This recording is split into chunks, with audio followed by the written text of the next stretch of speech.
Greetings everyone, welcome to Chess Advance. And this is a game played in Title Tuesday, and this is from the final of Title Tuesday. And the final is between Magnus Carlsen and Nihal Sarin.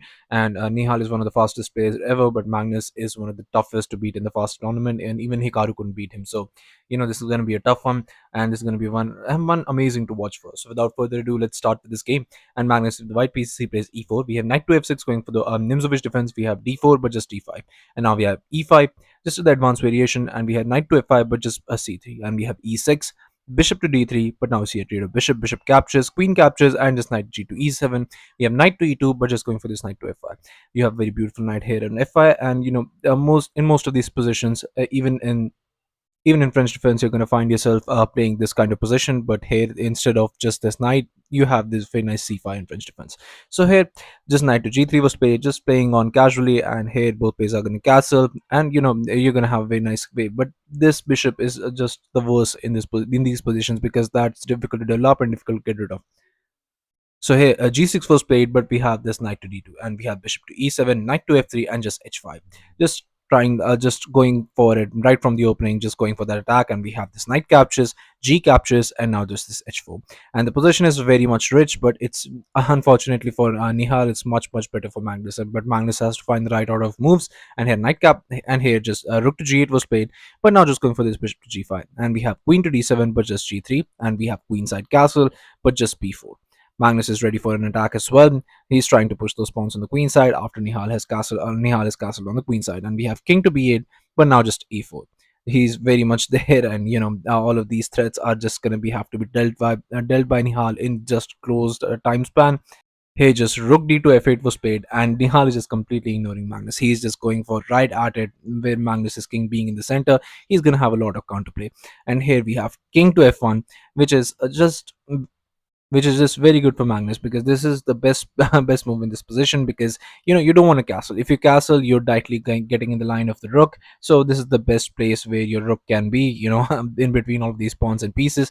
F6 was played, just pushing the bishop back, but we have e captures here, bishop captures, but now rook to e1, not trading those bishops right away, but now Nihal says it's time for it. So here, bishop captures on g5. We have h captures, but just f4. I mean, this looks very scary for Magnus, because this f4 is coming. This pawn is going to be pushed, but you can see that this pawn is not defended, so you can capture it at any time. But with this f4 threat, you're going to have to lot to calculate, and that too in less time span. So it gets very difficult and very much tricky. Here, king to g2 was played by Magnus, which is the absolute best move.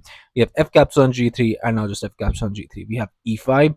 Just Nihal is just continuing to push and trying to find ways to annoy Magnus, and Magnus is definitely not gonna like it. Here, knight captures was played, but just knight captures, and we have rook captures, but just queen captures on a4. Definitely looks weird, just grabbing that pawn, but it's the best way, because you don't want those pawns to come at you right away, and with these rooks you don't have an immediate attack going, but with those pawns Magnus could have, and if Magnus is definitely going to. So here, the best move is just going for this rook caps on h5, and I mean, you just win a pawn and there is no attack happening. I mean, you don't have to be afraid of this check, because the rook can obviously block. So but here in this position, after queen caps on a4, b5 was the move that Magnus should have played, because here after queen to a2 check, you have rook to c2, and after queen to a3, just trying something, trying to get back to the attack, and trying to help out with the rooks to attack. Here, just rook caps on h5, and now after queen to c1, now you play this rook to e3, but after king to rook to h8, you play this rook to h4, rook to g to h8, but just rook to f4. You don't care about this pawn that very much, because this pawn you cannot capture, because if you capture here, then this pawn capture, and you cannot capture, and right now you cannot capture because the king would be mated. So here, rook to d8 was played, but you could play like rook to e5, and after queen to e3, just now this, and once you get the queen over to this side of the board, and this queen would have to go back to help out with the defense, white is going to be the one pushing. So here, definitely not something you want to do. So here, queen captures on a4, b5 was the best move, but Magnus missed it. Magnus immediately went for the pawn, and here just queen to a1. And now this looks scary, because if this rook wasn't on this spot, it would be very much difficult for Magnus to defend. But with that rook, you don't have to worry that much. But hey, you have to still find the best move. So rook to h1 was played, attacking the queen, but queen to a2 check.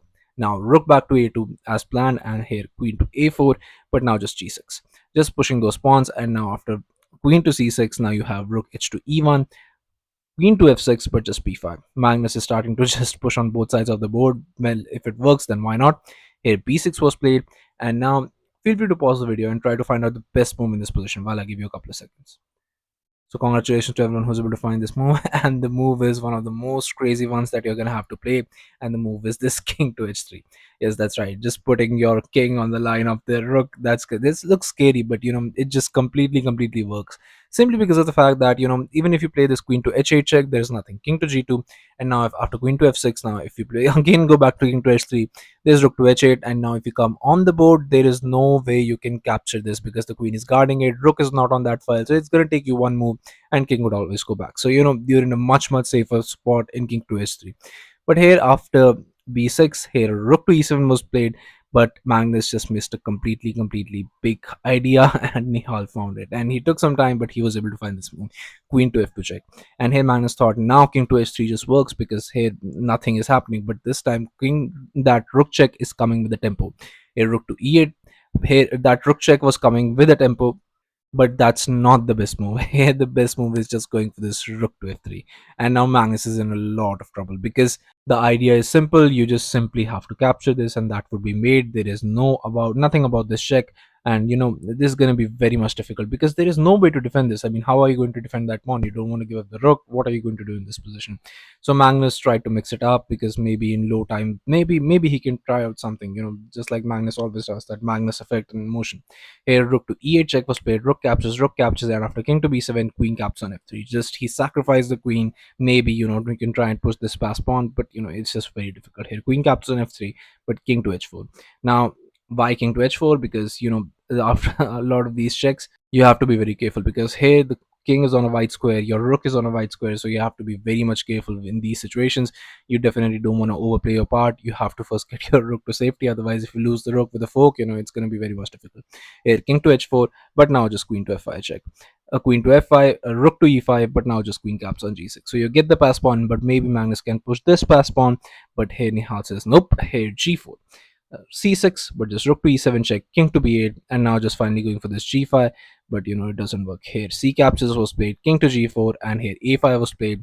Nihal is just going to push this pawn, and Magnus realized this, and it was on move 41 that Magnus Carlsen resigned the game, and Nihal got the spectacular victory, and with that he won the title Tuesday, finishing on top of Magnus Carlsen, Hikaru Nakamura, and showing that he's an absolute beast when it comes to faster time formats. So yeah, thank you all for watching. I'll be coming up with further games like these and games from the past and the new games. I'll be analyzing them all, and if you want me to show a particular game, please share that game with hashtag suggestion or something else. I'll be sure to look at you for that. So yeah, thank you all. I'll see you very soon.